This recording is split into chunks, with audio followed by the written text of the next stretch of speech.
આપણે કાલે આપણું પર્યાવરણ આ પાઠ વિશે ઘણી બધી રસપ્રદ માહિતી મેળવી અને વૈશ્વિક સમસ્યાઓ પૈકીની બે સમસ્યા અને એના નિયંત્રણ માટેની ચર્ચાઓ કરેલી હતી. આજે આપણે આ પાઠનું જે સ્વાધ્યાય આપેલું છે એના વિશે જોઈએ. તો સ્વાધ્યાયની અંદર આપણને પહેલો ક્વેશ્ચન આપેલો છે કે નીચે આપેલ પૈકી કયો સમૂહ માત્ર જૈવ વિઘટનીય પદાર્થો છે? તમારા 10માના એક્ઝામની અંદર એમસીક્યુ આવશે. એમસીક્યુ છે એના માટે આ પાઠ છે એ અતિ અગત્યનો કહી શકાય. તો એનો જે આપણે એમસીક્યુ ગમે ત્યારે તમે સોલ્વ કરતા હો ત્યારે ખાસ ચારેય એમસીક્યુ છે એ હંમેશા વાંચવા જોઈએ, બરાબર, અને શાંતિથી એના જવાબ આપવાનો આપણે પ્રયત્ન કરવો જોઈએ. હવે સ્વાધ્યાય છે એ તમારે હોમવર્કની અંદર વન ટાઈમ લખવાનું છે અને એની પીડીએફ આપણે નહીં મોકલીએ. એટલે તમને જે પીડીએફ મોકલેલી છે અને તમારી પાસે ટેક્સ્ટ બુક, આ બેમાંથી આપણે સ્વાધ્યાય લખવાનો પ્રયત્ન કરવાનો છે, બરાબર. તો પેલો જે ક્વેશ્ચન છે સ્વાધ્યાયનો એના આપણે જવાબ જોઈએ. તો પેલો એમસીક્યુ આપ્યો આપણને કે ઘાસ, પુષ્પો અને ચામડું જેનું વિઘટન થઈ શકે સૂક્ષ્મ જીવોની મદદથી, એટલે કે જૈવિક ક્રિયાઓ દ્વારા જે પદાર્થનું વિઘટન થઈ શકે એને જૈવ વિઘટનીય પદાર્થો તરીકે ઓળખવામાં આવે.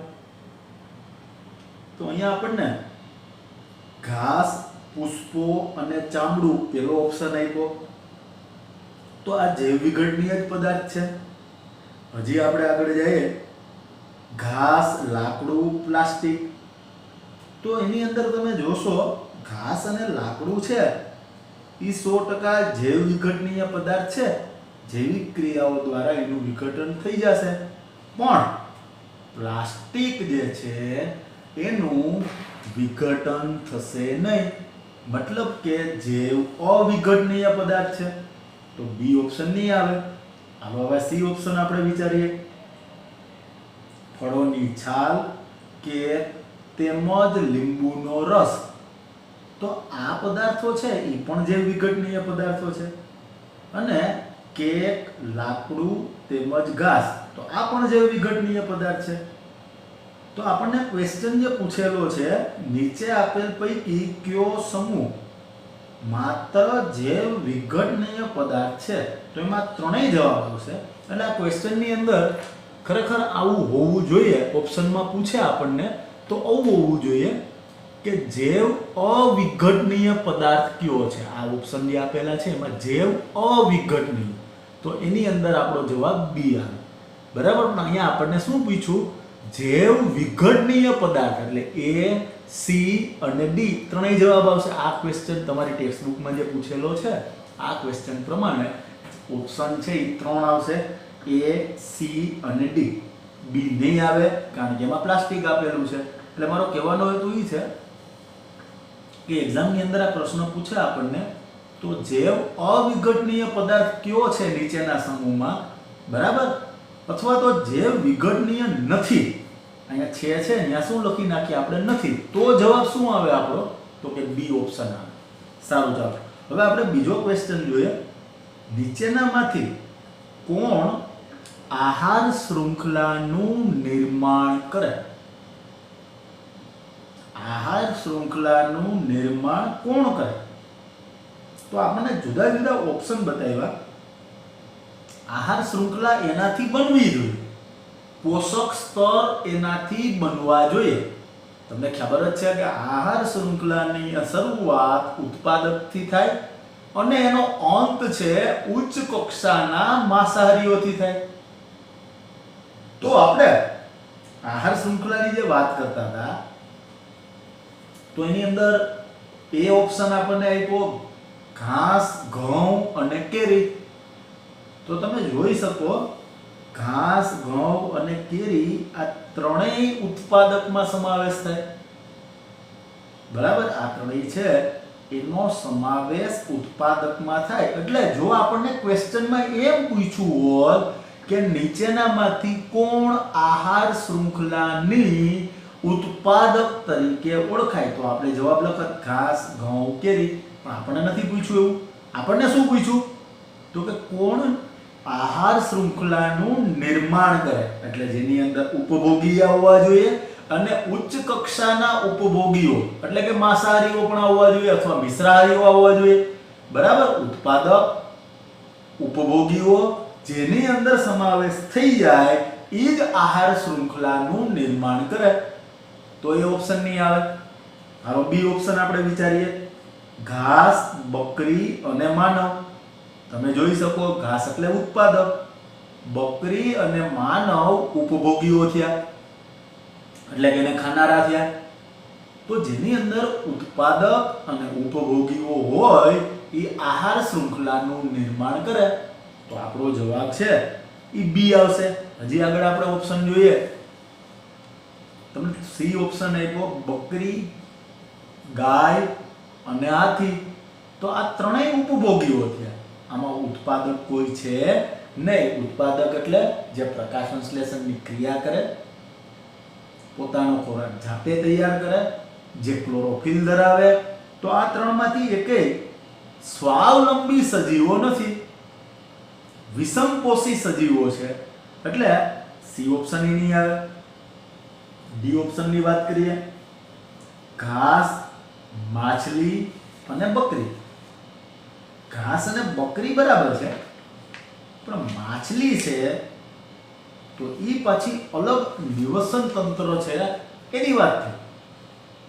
બરાબર, તો ન્યા પણ આહાર શૃંખલાનું નિર્માણ થતું નથી. એટલે આપણો જવાબ આવશે બી, ઘાસ, બકરી અને માનવ. હાલો હવે એના પછી જોઈએ આપણે નીચે આપેલમાંથી કયો પર્યાવરણ પ્રત્યેનો હકારાત્મક અભિગમ દર્શાવે છે.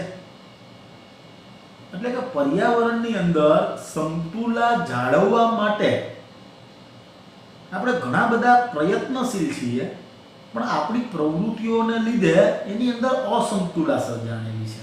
તો આ અસમતુલા છે એનું નિવારણ કરવા, એનું નિયંત્રણ કરવા આપણે જે જુદા જુદા અભિગમ આપણે અપનાવવા જોઈએ, જેને લીધે પર્યાવરણ જે છે એનું સમતુલા જળવાય. તો અહીંયા તમને એવું કીધું કે કયો ભાઈ પર્યાવરણ પ્રત્યેનો હકારાત્મક અભિગમ છે, જેનાથી આ અભિગમનો ઉપયોગ કરવાથી પર્યાવરણ છે એનો બચાવ થઈ શકશે. તો આપણને ઓપ્શન આપેલા છે પેલું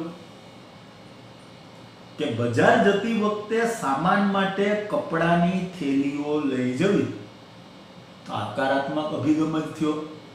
જો પ્લાસ્ટિકની આપણે કોઈ સામાન લેવા માટે જઈએ અને થેલી નહીં લઈ જઈએ તો પ્લાસ્ટિકની આપણને બેગ આપવામાં આવશે. તો પ્લાસ્ટિક છે એ જૈવ અવિઘટનીય પદાર્થ છે. તો જૈવ અવિઘટનીય પદાર્થ છે જે પૃથ્વી છે, પર્યાવરણ છે, એના માટે કોઈ પણ સજીવો માટે નુકસાનકારક છે. તો આપણો પેલો જે એ જવાબ છે એ હકારાત્મક અભિગમ થયો. હાલો આગળ જોઈએ. કાર્ય સમાપ્ત થવાની સાથે લાઇટ અને પંખાની સ્વિચો બંધ કરી દેવી. આપણે હોમવર્ક કરતા હોઈએ બરાબર, તો ત્યારે આપણે લાઇટનો ઉપયોગ કરીએ, રૂમની અંદર હોઈએ ત્યારે લાઇટ પંખાનો ઉપયોગ કરીએ. જ્યારે રૂમમાંથી બહાર નીકળીએ, સ્કૂલ હોય, તમારું ઘર હોય અથવા કોઈ પણ સ્થળ હોય, તો ત્યાં બિનજરૂરી લાઇટ પંખા છે એ વાપરવા ન જોઈએ. બરાબર, ઉપયોગ થઈ જાય તો આપણે એની સ્વિચ બંધ કરી દેવી જોઈએ. તો આ અભિગમ છે એનાથી પણ પર્યાવરણને ફાયદો થશે, ઉર્જાનો એટલો બચાવ થશે. ઇલેક્ટ્રિસિટી મેળવવા માટે તમને ખ્યાલ જ છે કે આપણે અશ્મિ બળતણોનો પણ ઉપયોગ કરીએ છીએ. બરાબર, કોલસાનો પણ ઉપયોગ કરીએ છીએ, નેચરલ ગેસનો પણ ઉપયોગ કરીએ છીએ. તો એનાથી વાતાવરણ છે, પર્યાવરણ છે, એને ખલેલ પહોંચે. તો જો આપણે ઉર્જાનો બચાવ કરશું તો આ અભિગમ હકારાત્મક થયો. એટલે બી જવાબ પણ આવી શકે. એ અને બી બે હકારાત્મક અભિગમ છે. એના પછી જોઈએ આપણે, માતા દ્વારા સ્કૂટર પર શાળાએ મૂકવા આવવાના સ્થાને તમારી શાળાએ ચાલતા જવું. એટલે કે સ્કૂલે આપણે ચાલીને જવું, નજીકમાં રહેતા હોઈએ, બરાબર, તો આપણે ચાલીને જઈએ, નહીં કે તમારા પેરેન્ટ્સ છે એ તમને મૂકવા આવે બાઇક લઈને, બરાબર.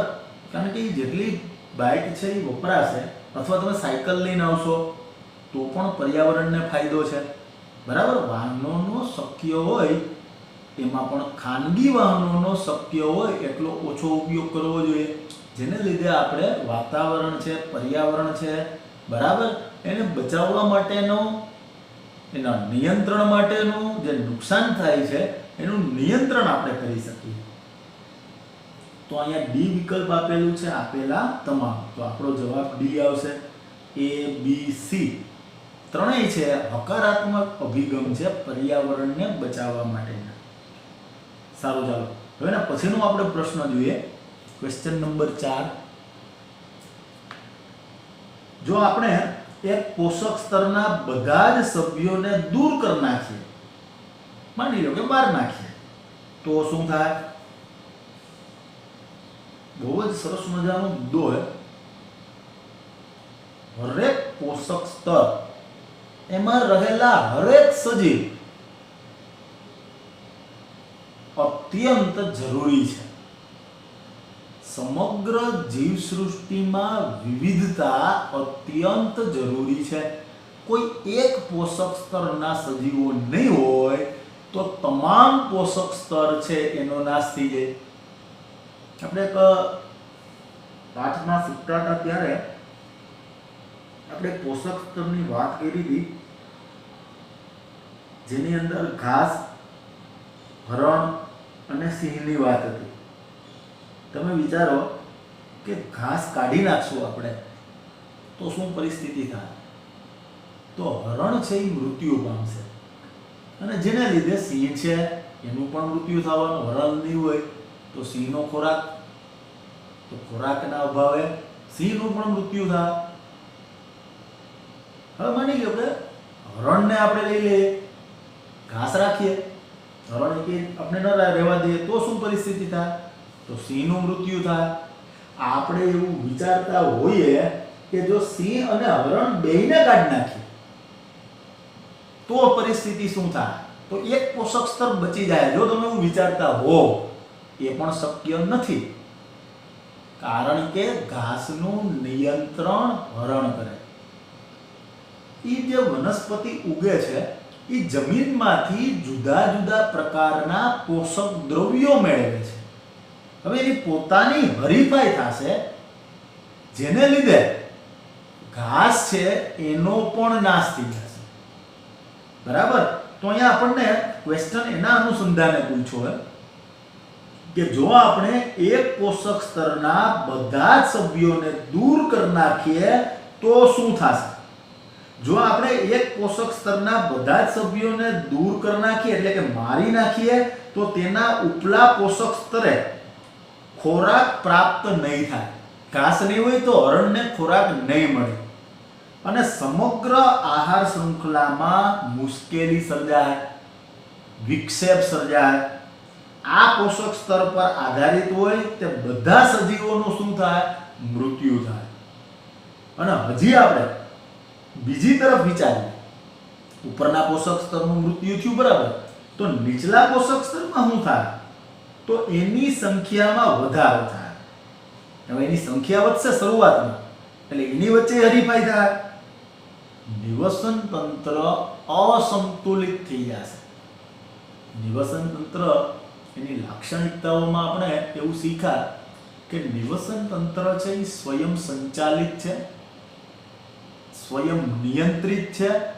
હરેક પોષક સ્તરનો સજીવ આપમેળે પર્યાવરણનું સંતુલન જાળવે છે, એટલે કે નિયંત્રણમાં રાખે છે. ઘાસ છે એને હરણ નહીં વધવા દે, હરણની સંખ્યાનો કંટ્રોલ સિંહ કરશે. તો આવી રીતના હરેક પોષક સ્તર છે એનું નિયંત્રણ થાય. હવે તમે કોઈ એક પોષક સ્તર કાઢી નાખશો તો એના ઉપરના પોષક સ્તર છે જે ખોરાકના અભાવે એનો પણ નાશ થઈ જશે, અને નીચલા જે પોષક સ્તર છે એની સંખ્યામાં વધારો થાય, એની પણ અંદરો અંદરની પોષક તત્વો મેળવવા માટેની જે હરીફાઈ છે જેને લીધે એનો પણ નાશ થાય. અંતે નિવસન તંત્ર છે એ અનિયંત્રિત બની જાય, અસંતુલિત બની જશે. સારું, ચાલો હવે પછીનો આપણે ક્વેશ્ચન જોઈએ.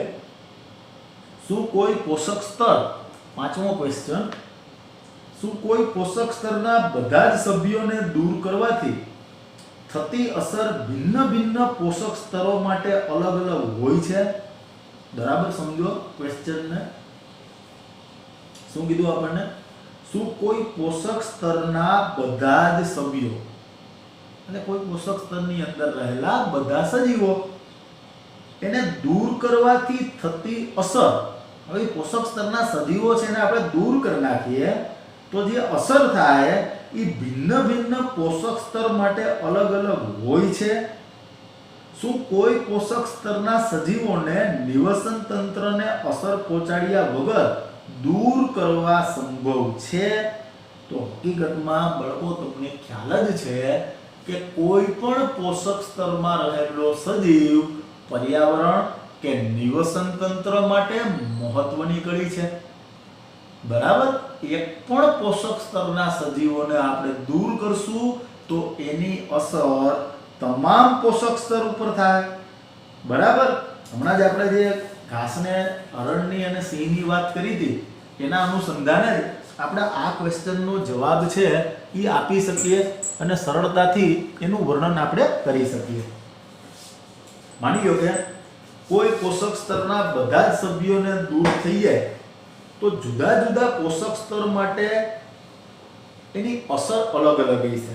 માની લો કે આપણે ઘાસને દૂર કરી નાખ્યું, ઉત્પાદકને દૂર કરી નાખ્યા, તો ક્રમશઃ બધા પોષક સ્તરના સજીવો ઉપર અસર થાય. ઉપલા બધાય પોષક સ્તર છે એનો નાશ થઈ જાય. બરાબર, તે જીવસૃષ્ટિ માટે ભયજનક નીવડશે. વનસ્પતિ નહીં હોય તો કોઈ ઉપભોગીઓનું જીવન શક્ય નથી.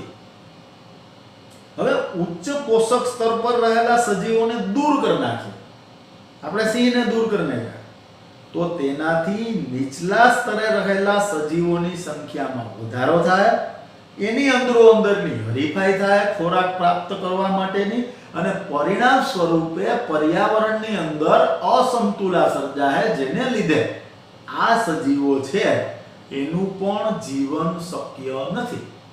બરાબર, હાલો હવે આપણે એના પછીનો ઇન્ટરેસ્ટિંગ પ્રશ્ન જોઈએ કે જૈવિક વિશાલન એટલે શું? કાલે જ આપણે એની ચર્ચા કરી હતી. જૈવ અવિઘટનીય પદાર્થ હરેક પોષક સ્તરે એમાં વધારો થતો જાય, એટલે કે એની સાંદ્રતામાં વધારો થતો જાય, જેને આપણે જૈવિક વિશાલન કીધું. જૈવ અવિઘટનીય પદાર્થો એટલે કીટનાશકો કે જેનું વિઘટન નથી થતું, જે મૂળ અવસ્થામાં જ રહી છે, વનસ્પતિ દ્વારા હરેક પોષક સ્તરની અંદર પ્રવેશ કરે અને જેની નુકસાનકારક અસરો બધા સજીવોને થાય, જેને આપણે જૈવિક વિશાલન તરીકે ઓળખીએ છીએ. તો આપણને પ્રશ્ન પૂછ્યો, જૈવિક વિશાલન એટલે શું? શું નિવસન તંત્રના વિવિધ સ્તરો પર જૈવિક વિશાલનની અસર પણ ભિન્ન ભિન્ન હોય છે? બરાબર, બહુ સરસ મજાનો ક્વેશ્ચન છે. તો જોઈએ આપણે તો કે આહાર શૃંખલાના વિવિધ પોષક સ્તરે, આહાર શૃંખલા છે તમને ખબર જ છે કે જુદા જુદા ચરણ ધરાવે, જુદા જુદા સ્તર ધરાવે, જેને આપણે પોષક સ્તર તરીકે ઓળખીએ છીએ, જેની અંદર અલગ અલગ પ્રકારના સજીવો વસવાટ કરે.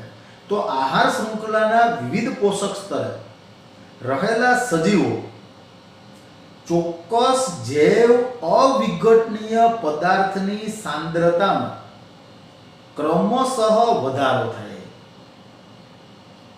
કીટનાશકો છે એના શરીરની અંદર પ્રવેશે વનસ્પતિ દ્વારા, એમ હરેક પોષક સ્તરની અંદર આ જૈવ અવિઘટનીય પદાર્થો છે એની સાંદ્રતામાં સતત વધારો થાય છે, ક્રમશઃ વધારો થાય છે, જેને જૈવિક વિશાલન કહેવાય. હવે એની જુદા જુદી અસરો જુદા જુદા પોષક સ્તર ઉપરની જેની આપણે હવે ચર્ચા કરીએ તો કે નિવસન તંત્રના વિવિધ પોષક સ્તરે જૈવિક વિશાલનની માત્રા જુદી જુદી હોય. એટલે કે દવાઓ, કીટનાશકો છે એનું પ્રમાણ જુદી જુદું હોય છે, જેને લીધે અસર પણ જુદી જુદી હોય છે. માની લો કે તૃતીય કે ચતુર્થ પોષક સ્તરે રસાયણની માત્રા સૌથી વધુ હોય. કોના કરતા? તો કે નીચલા પોષક સ્તરમાં જેટલું રસાયણ હોય એનાથી. મતલબ હું એમ કહેવા માંગુ છું કે વનસ્પતિમાં જેટલા કીટનાશકોની સાંદ્રતા હશે એનાથી વધુ ઉપભોગીઓમાં હશે.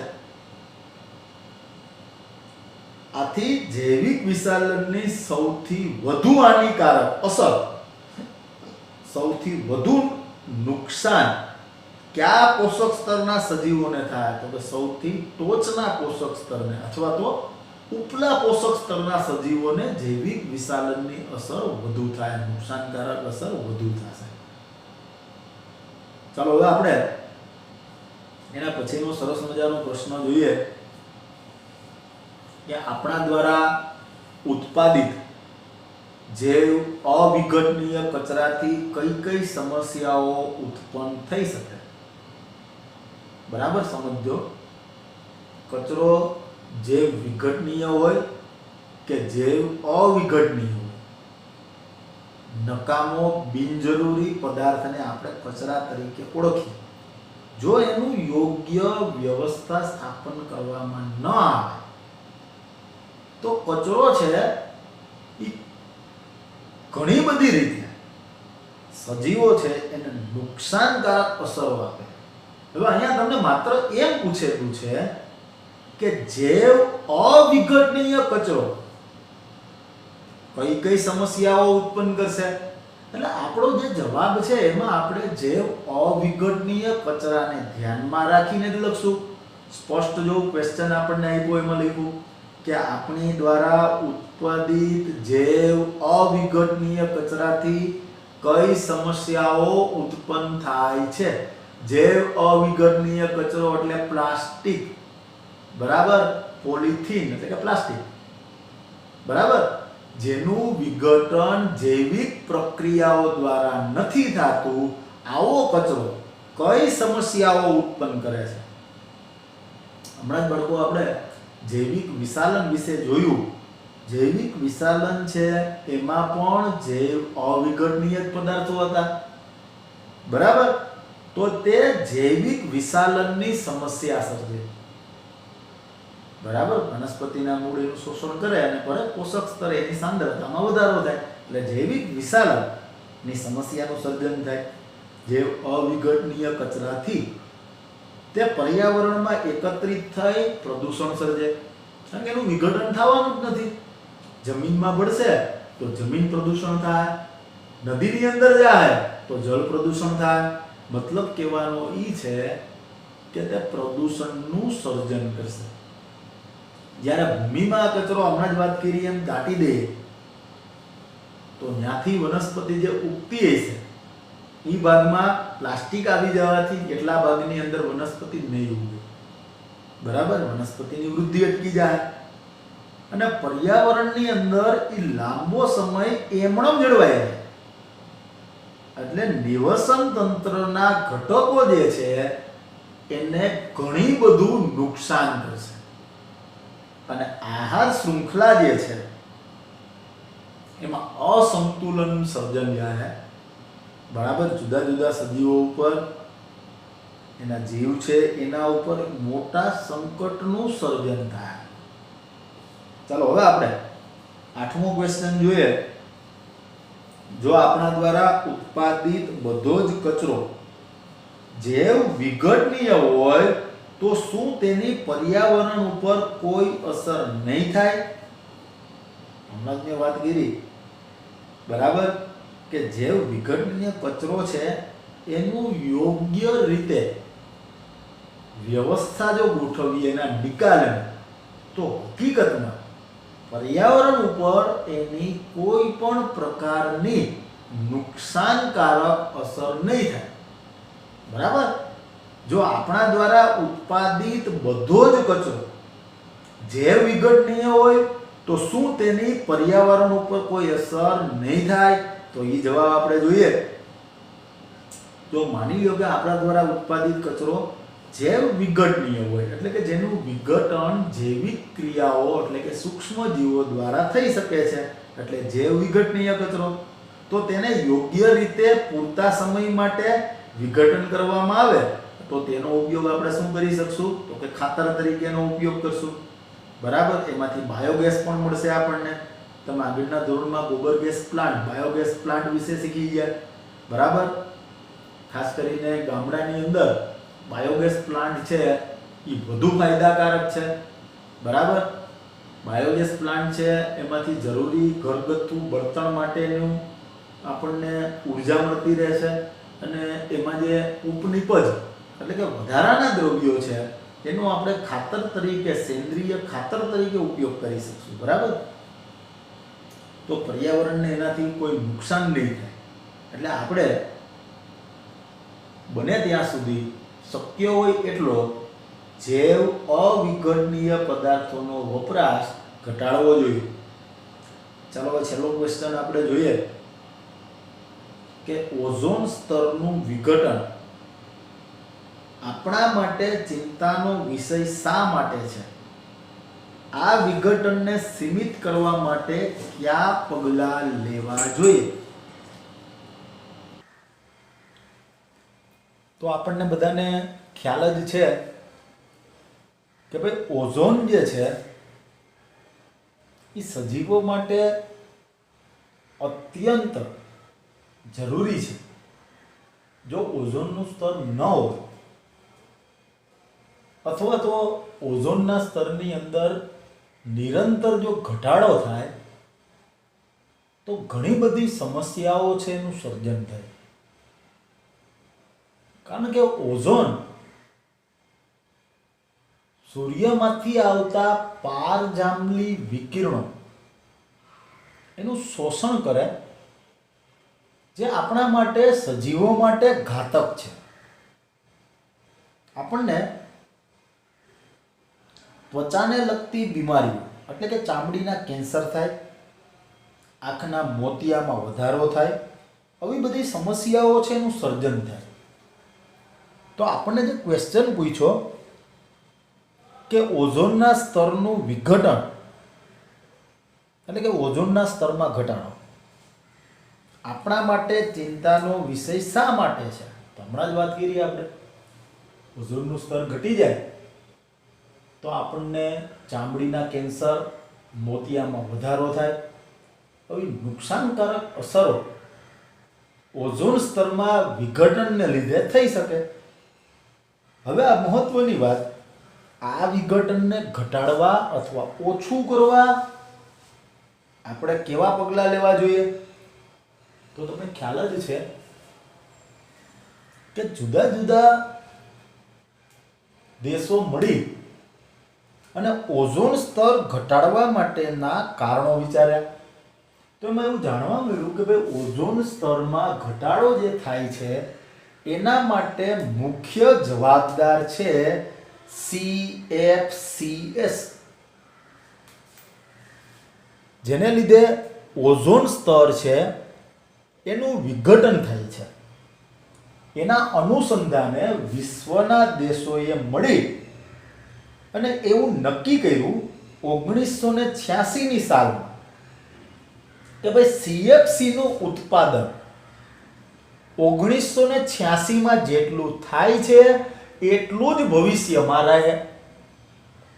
રેફ્રિજરેટર છે એ CFC મુક્ત બનાવશે. તો આવા પગલાઓ છે એ ભરવામાં આવેલા છે. આ સિવાય જેનાથી ઓઝોન સ્તર છે એમાં વિઘટન થાય છે એવી પ્રવૃત્તિઓ, જેવા પ્રદૂષકો કે જે હવાની અંદર ભળે, જે ઓઝોનના અણુનું વિખંડન નિપજાવે. બરાબર, આપણે હમણાં જ આની પહેલાના લેક્ચરમાં એ વાત કરી હતી કે ક્લોરીનનો એક પરમાણુ Cl ક્લોરીન ઓઝોનના 10 લાખ પરમાણુનું વિઘટન કરી નાખે, અણુનું વિઘટન કરી નાખે, O3 નું વિઘટન કરી નાખે. ક્લોરીનનો એક પરમાણુ 10 લાખ ઓઝોનના અણુને વિખંડન નિપજાવે. તો ક્લોરીન જેમાંથી ઉત્પાદિત થાય છે, હવાની અંદર ભળે છે, આવા વાયુનું નિયંત્રણ આપણે કરી શકીએ. બરાબર, રેફ્રિજરેટર છે એ CFC મુક્ત બનાવી શકીએ, જેમાંથી ઓઝોનનું સ્તર ઘટે છે એનો ઉપયોગ નિયંત્રિત કરી શકીએ. બરાબર, અને એના સારા પરિણામ, જે પગલાઓ ભરવામાં આવ્યા એના સારા પરિણામ અત્યારે આપણે જોઈએ જ છીએ. બરાબર, હવે આ પાઠનો અહીંયા સ્વાધ્યાય છે એ પૂરું થઈ ગયું. છેલ્લો ક્વેશ્ચન હતો. અને આ પાઠને લગતા કોઈ પણ તમારા ક્વેશ્ચન હોય તો તમે મને મેસેજ કરી અને જાણ કરી શકો, તો હું ફરીથી એ ક્વેશ્ચન છે એનું આપણે પુનરાવર્તન કરી શકીએ. બરાબર, અને પાઠ છે એ અતિમાં અતિ સરળ છે. તમારે ખાસ આ પાઠની અંદર એટલી વસ્તુ યાદ રાખવાની છે કે જે વસ્તુ તમે તૈયાર કરો છો, બરાબર, તો એમાં અમુક વ્યાખ્યાઓ છે, સમજૂતી છે, એ ખાસ તમારે તૈયાર કરવી જોઈએ. માની લો કે આપણે વાત વિચારીએ પાઠની, તો પાઠની અંદર આવેલા અતિ અગત્યના મુદ્દાઓ, પર્યાવરણીય 2 સમસ્યાઓ, એની અંદર કચરો અને એનું વ્યવસ્થા સ્થાપન, અને ઓઝોન અને એની સાથે જોડાયેલું જૈવિક વિષાણુ. તો આ ત્રણેય ક્વેશ્ચન પરીક્ષાના દૃષ્ટિકોણથી અગત્યના છે. બરાબર, આ બધી ઘટનાઓ છે એ કેવી રીતે થાય અને એનું નિયંત્રણ કેવી રીતે થાય એ આપણે પહેલાં એક વિચારવું જોઈએ, અને ત્યાર પછી ક્વેશ્ચનના જવાબ છે એ તૈયાર કરવા જોઈએ. પીડીએફમાં તમને આ મોટાભાગના ક્વેશ્ચન છે એ મળી ગયા હશે. બરાબર, એટલે તમે સ્વાધ્યાય છે એ સરળતાથી લખી શકશો. પછી આપણે પાઠની અંદર આહાર ઝાડ, આહાર શૃંખલા, ઉત્પાદકો, વિઘટકો, ઉપભોગીઓ એની ચર્ચા કરી, એટલે કે નિવસન તંત્રના ઘટકોની ચર્ચા કરી, જૈવિક અને અજૈવિક. તો શરૂઆતમાં આપણને નિવસન તંત્ર કોને કહેવાય એ પહેલાં આપણે તૈયાર કરવું જોઈએ, અને ત્યાર પછી એના ઘટકો જે છે એમાં જૈવિક ઘટક કયા, અજૈવિક ઘટક કયા, એક ચાર્ટ મગજની અંદર આપણા ગોઠવાઈ જવો જોઈએ. બરાબર, અને એ ચાર્ટ પ્રમાણે દાખલા તરીકે ઉત્પાદક કોને કહેવાય, તો તમને ખ્યાલ હોવો જોઈએ કે કોઈ પણ નિવસન તંત્રનું પહેલું પગથિયું ઉત્પાદક છે. શરૂઆત કોઈ પણ નિવસન તંત્રની ઉત્પાદકથી થાય. બરાબર, અને એ ઉત્પાદક જે છે એ ઉપભોગીઓ માટે ખોરાક તરીકે બને, ખોરાક પહોંચાડે. બરાબર, પોતાની રીતના સ્વયં રીતે એ ખોરાક બનાવે છે. તો આવા બધા જે પોઈન્ટ છે એ મગજની અંદર ગોઠવી અને જો તમે જવાબ તૈયાર કરશો તો તમને સરળતાથી યાદ રહી જશે. બરાબર, એટલે ગોખવા કરતાં આ બધા જવાબ છે, આ ક્વેશ્ચન જે પૂછાય એનો જવાબ આપણે વિચારીએ તો સરળતાથી યાદ રહી શકે. બરાબર, અને કોઈ વિડીયોમાં કોઈ મુદ્દા આપણને બરાબર નથી સમજાણા તો મને તમે ફરીથી જાણ કરજો. બરાબર.